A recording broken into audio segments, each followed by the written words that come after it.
Sharing old stories can often create a sense of belonging for those who live in small rural communities, but how can you go about bringing the past to life? Hi everyone, I'm Johnny Thompson and welcome to the Village Halls podcast sponsored by Allied Westminster, the UK's largest specialist provider of village hall insurance and the home of Village Guard. Now, before I introduce my first guest of 2023, let me just say how great it is to be back with a podcast, and many thanks to all of you out there who listen in. To begin season 3, today I'm going to be talking to Stuart Plant, who is chairman of Middleton Aislaby Village Hall. Stuart has spent more than 5 years gathering all kinds of information and stories about his village in North Yorkshire, which has not only led to a very thick book, but also to the idea of a vast digital memory bank to preserve the past for future generations. Hi, Stuart. Thanks for taking time out to join me today. Hi, Johnny. It's good to be with you. Thanks for coming on. Now, Stuart, before we go on to talk about, your amazing local project, tell me a little bit about Middleton and Aislaby, how you came to live there, and also how you, volunteered, is that the right word, to be chairman of the hall there? Yes. Well, I retired here after finishing work in York. Yeah. And I came to Middleton basically because it's flat. And I'd had a problem with my heart and needed somewhere flat to live so that I could walk about and cycle about and do the things that I needed to do. Okay. And here was Middleton in the flattest part of North Yorkshire. Fantastic. So here I am. And my association with the Village Hall was, I guess, like many people who take a passing interest in these things, go to a meeting, and then find that they've got some kind of role within the organisation very quickly, because they're always looking for volunteers to help and support what they're doing, and quite rightly too. Brilliant. Yeah, it's amazing how many times I hear that, to be honest with you. Yes. Now, people everywhere seem to have a fascination for the past, don't they, Stuart? We see this with popular TV shows like Who Do You Think You Are, and all kinds of historical films and books, and people seem to have a passion as well for compiling family trees and so on. Why do you think so many of us are interested in the past? Well, it is a difficult one, because I think it's different for so many people. There are different reasons why people do it. Yeah. But I think that in the main, there is this real fascination with change. And I think at our age, the older ones of us in the community can actually measure the speed of change. We've seen it happen. Yeah. We have press cuttings and photographs and things of how things used to be. And now we're in an age where those things almost don't matter anymore, because photographs are on your telephone and the speed of change is digital and so quick, you almost don't recognize it. Yeah, it's very true. So I think that there's this hankering, this nostalgia for us to look back and recapture and re-embrace the kind of things that we knew about when we were children, and our parents when they were children, to try and hold on to something that actually means something. It had a value. It had some kind of connection. It's almost like a sense of belonging that you're talking about, isn't it? Yes, I think it is. And when you live in a small community, things are remembered for a long time, and people do have these kind of connections with the past, which are very important. Yeah, and the longer you can kind of look back and reflect on that past, then the more you feel you're part of something. That's right. But it does need people to tell the stories. That's the thing. People who are in those communities who are prepared to tell the tales and keep telling the tales and keep telling, even though they get exaggerated and changed over time. Yeah. There's a kernel of truth in all of the stories that you hear from way past. That's true. And stories, strangely, are in some way very calming. They're very reassuring. And as well as being entertaining and informative as well, of course. I think so, and I think that they're a kind of a therapy also Yeah. for people, particularly now when you get so many people suffering from dementia and associated diseases, that they're kind of coat hooks that they kind of pin memories on, and they're needed by those people so that they can connect with their lives as they are now. Yeah, and that fits nicely. I think you have a quote in the book, don't you, at the beginning of it from Oliver Sacks, That's right. where you That's say, I right. think it's the telling of our life stories. I'm reading from the book here, just in case anybody thinks that I actually know this off by heart.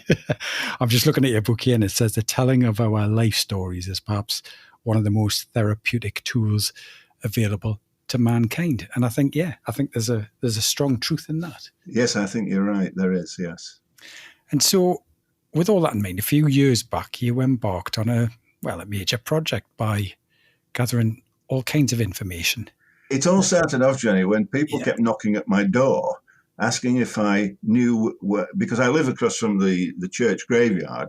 Yeah. And people kept knocking on my door asking if I had the keys for the church, or did I know where their ancestor was buried. And I could only give them kind of a general direction, really. Yeah. But then it seemed to me that we ought to have something in the village, something in the church or somewhere where people could, in fact, reference where their folks were buried, where their ancestors were buried. And people were coming from all over the world. I mean, America and Japan, and people who were coming and saying, my great uncle, my great grandfather, or my great great grandfather is buried somewhere in here. Yeah. So I set about digitalizing the graveyards, so that in the church now there's a computer where you can actually go and press buttons and it brings up photographs and locations and things of the graveyard. And to get to that point, that obviously we gathered a whole raft of information about the families that were actually in the graveyard and the people that were there, and also some of their stories. And it seemed like a natural extension from that to look at both of the villages to see what we could do in terms of capturing as much information as we could into some kind of project of some kind or another. And a book seemed to be the most obvious thing to do, although we also had oral histories and we also had film as well. So we did something different with those.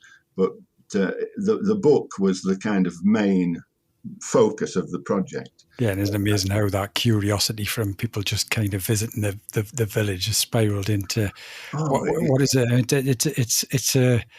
The book is called Bygone Reflections, and it's about 200. Well, it's 269 pages long. So, and it's A4 size. So there's a lot in there. It's really, as I say, spiraled into something big, hasn't it? Yes, I think that the subtitle, the kind of compendium of memories, is really what it is. I think it is that. And it's interesting how it enables people, and it did enable people to begin to talk about the past and about that ancestry that you speak of. I went round to see people and had a little microphone with me, and they would say, I've got nothing to say. I know. And then 3 or 4 hours later, you were still there. Yes. Listening to them tell and recall all the stories of, their childhood and their marriages and their children and their parents and so on and so forth. So there's a great kind of richness of resource that is there still untapped, because we only used about 20% of what we gathered in the book. Yeah.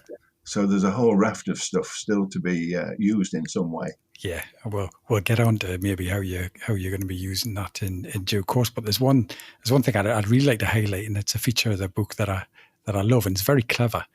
Is that as you're flicking through it, you get kind of somewhere around the middle, and there's suddenly four blank pages. Tell me about that, Stuart, and how that works. Yes, that was. We were actually looking for funding for this project, but didn't manage to get any. So we raised the money locally to fund this project. And the idea is that every house in the village, that's 203 houses in both villages, received a free or a complimentary copy of the book. Yeah. And the idea was that the 4 blank pages have to be filled in by the current occupant of the house, where they can tell their story. They can put photographs in, they can do whatever they want to do with it. Yeah. But the deal is that when they leave the book behind for the people who come into their property after them. So that as well as the kind of, the instructions for the boiler and everything else, you also have a book which tells the new people who've moved into the house, who've chosen to come and live in the village, about the people who lived in the house before them, and also about the village and the community that they've moved into. So that was the deal. And people have really responded to that in a very, very positive way. So that's been really good. Excellent. And the book itself is full of all kinds of tales, isn't it? There's missing wedding rings, there's a bomb. Well, is it a bomb in the village? A disrespectful policeman, and even I remember there was something about the unearthing of 2 skeletons back in the 1970s. That's never been resolved. That, I mean, there were talks of it being some sort of a Quaker graveyard. Yeah, but of course we'll make it the most interesting story that we possibly can. Yeah, exactly. What's one of the standout ones for you, Stuart? Well, the two big ones in the village, of course, are the one about the silver chalice that was found in the loft in the old vicarage, right? And which became a real kind of focal point for a dispute between the churchgoers and the I don't know what you call them, the purists, really, about what should happen to this chalice, which was worth 25,000. It was a 14th century chalice. Yeah. And of course, one group wanted to sell it because the church needed a new roof. And the other group didn't want to sell it because they didn't know who it belonged to. I love it. So there was a great kind of dispute. The very definition of a poison chalice, yeah. Yes, it was quite interesting. But anyway, the church people won and they sold it, and it went off down to and he's now is it Goldsmiths, I think it is, in London? Yeah. Where it's kept as a very, very fine example of silversmithing of that period. So that was one. The second one was the couple who had an old cottage that they were refurbishing, and invited the antique dealer around, who went round the house and looked at all the brown furniture. And in the bedroom, he noticed that there was a fire screen in the bottom of the old fireplace. And it turned out to be a painting of the Hare by Hans Hofmann, a 15th century painting, which was valued at 2.5 million. Wow. And is now in the Paul Getty collection. Yeah. They didn't get 2.5 million. It's enhanced its value since then. But it was worth a tidy sum at the time. So they're the two kind of, big stories that. Fantastic. And as you mentioned, of course, as well, you've been gathering all these stories, you've amassed a huge amount of digital audio and film files and all things like that. And you've got plans for those as well, haven't you? Well, what we would like to do, and this is all about time and resources, really, but what we would love to do is, as I mentioned, we've got probably 15 hours of film that we've collected from various sources. Yeah. The village was very big on pantomimes. They used to do a village pantomime, which were absolutely hilarious these days. Yes. Yeah. And other things. Anyway, so 15 hours of film, and we reduced it down to 1.5 hours. So when we launched the book in September, we had a film night, and we ran it over 2 nights, and we had a full house on each occasion. And we would like to do something with the remainder of the film, and also we've now started taking film of today as well, because there was a great gap between like 1990 and today. There's been no film made really of anything in the village. Everything's captured on telephones these days. Mm-hmm. And so we would like to do something with that. So we're looking in October to do an exhibition of photographs and do some kind of visual arts project so that we can bring other aspects of this together. And then in the longer term, look at providing some kind of digital memory bank linked to our website, so that people in the village can access all this material, which belongs to them. All these photographs and these stories and all these resources belong to the village. So we'd like to be able to have it accessible to them But it's looking at the best way of doing that and how we can make it accessible to people who are tech focused, but also those who are not tech focused. Tremendous. It sounds like you've started a never-ending project, Stuart. Yeah. So sometimes it feels a bit like that. Yeah. But I guess at the same time, what a fantastic legacy. I mean, kind of springing ahead 100 years from now, this is going to be fascinating material for people in the area to tap into, not just the stuff from your past, but the what will become the past. Absolutely, yeah. But it's quite a thing, really. I mean, we don't think about it in those terms, but other people do see it, and we're just trying to. What we're trying to do, in a sense, is use these things to create opportunities for people in the village to engage with what is happening. You know, it's a rural area. There's this whole thing about isolation and loneliness in rural areas. And it's about finding topics and subjects and opportunities for those people to engage and come together to share what they have and support each other through what is turning out to be quite a difficult time for people. It's a great way of attracting new people as well, isn't it, that have come to the village, like you did a few years back. It's immediately something that you can plug into and you can get curious about to find out what your new home, your new village that you live in is all about, and some of the stories from its past. That's right. And I think it does work, but it takes time. It takes time. Yeah. Now, hopefully, there's a few people out there who are thinking that they could do something similar for their village community. What would you say to anyone thinking of embarking on a similar project to yours? Well, the immediate reaction, Johnny, is don't.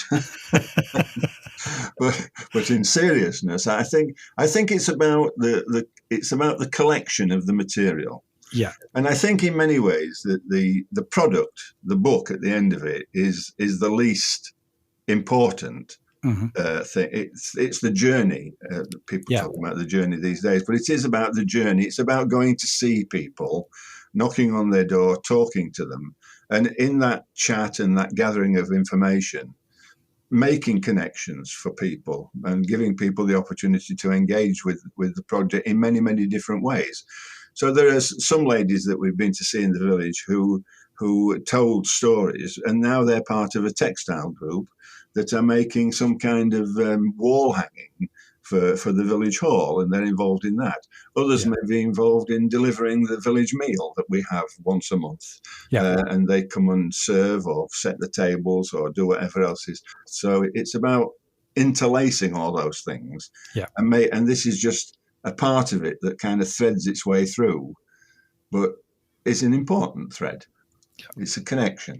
And I guess, as well as not underestimating the amount of work involved, it's also really important not to underestimate the value. I mean, unless someone takes a task like this on, like you have, then the past can be lost. And all those incredible stories that you mentioned, important lessons from history, just fade away, don't they? Yeah, they do, and it would. I mean, I was thinking about this the other day when people were talking about their photographs. They show you photographs of their grandparents or their great grandparents, old photographs from the 1890s, 1900s, and so on, and they say to me, "What am I going to do with these? Because my grandchildren don't want them, my son doesn't want them," and you kind of feel that all this material is going to become a casualty of the house clearance. Yeah. It's just going to disappear. And we've got to find a way, or people have to find a way, maybe, of capturing that. Because when you say to people, "Oh, you should digitalize these," they all raise their eyebrows, and their glasses fall over their eyes and they kind of go into a mist. And it's like, what can we do to retain all that very valuable resource? Yeah. Against what's going to be a difficult time, I think. They're so heavy, aren't they, photographs, and people will just get rid of them. And that's the beauty of that word digital, isn't it? The possibilities in terms of storage and being able to access that has opened up so much in recent years. That's right. And I think that comes back to your very first question, wasn't it? About, the fact that the technology is here and we can measure it through technology. Yeah. That's one of the fascinations we have as well. It's made it kind of quite accessible and easy for people to do. Yeah. How's things with the hall, by the way? Everything going well? Terrific. Yeah, the hall's going very well. We have something on at the hall almost every day. We've got some days where we've got 3 or 4 different events on. Yeah, we're very lucky in that we have two halls, so it's quite nice to be able. We have a small hall and a large hall, which are separate and independent of each other. Yeah. And it's good. Fridays are difficult when Bridge and Dementia and the Keep Fit all turn up at the same time. But other than that, Johnny, it's going very well. Financially, we're good, and the committee are terrific. We have a terrific committee, and the trustees do their part as well. And we're now looking forward to doing something with the pond, which sits outside the village hall. So that's a project for 2023. Brilliant. Well, fantastic stuff, Stuart. I mean, well done with everything that you're doing with the hall, but well done with the book and the digital memory bank. I really like the sound of that, and all your ongoing work. It's just a really good way of contributing to your local community. Well, thank you very much. Thank you. Yeah. And if anyone would like to read the book, by the way, how would they get a hold of a copy? Well, they can't, unfortunately, because we only printed 250 copies of the book, because it was, as you can see, it would have been an expensive thing to produce. Yeah. And we haven't done anything with it digitally yet, but we may. We'll see what the reaction is, and then if there's a response and we can maybe make it available digitally, then we'll have a look at doing that. But at the moment, printed copies are available to people in the village who want to buy a second copy. Yeah. But I think we've only got 4 left now, so it won't be possible for anybody to go and buy one or to shop or anything. Yeah.